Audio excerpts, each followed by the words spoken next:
చర్చికి వెళ్తున్నాము, బైబిల్ చదువుతున్నాము. ఇవి చేయడానికి ఏమీ పెద్ద సమస్యగా ఉండదు మనకు. కానీ మన హృదయంలో దేవుని ఉంచుకోవడమే మనకి పెద్ద సమస్య.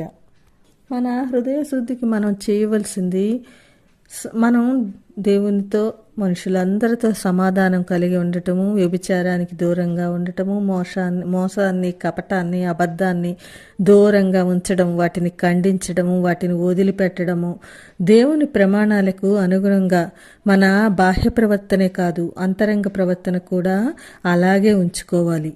ఏదో ఎవరో చూస్తారని ఎవరి కోసమో లోకం కోసమో చేయడం, ఇదంతా నటన. ఈ నటనను మనం ముందుగా వదిలిపెట్టాలి.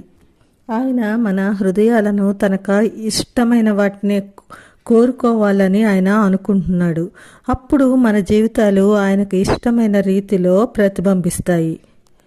ఆయన భూమిపై తన రాజ్యాన్ని తీసుకురావాలి అంటే మానవుల హృదయాలన్నీ స్వచ్ఛత కలిగి ఉంటే ఆయనకు అది ఎంతో ఉపయోగకరంగా ఉంటుంది. ఆయనకు మనం ఎంతగా ఉపయోగపడగలుగుతున్నామో అనేది మన హృదయ స్వచ్ఛత మీదే ఆధారపడి ఉంటుంది.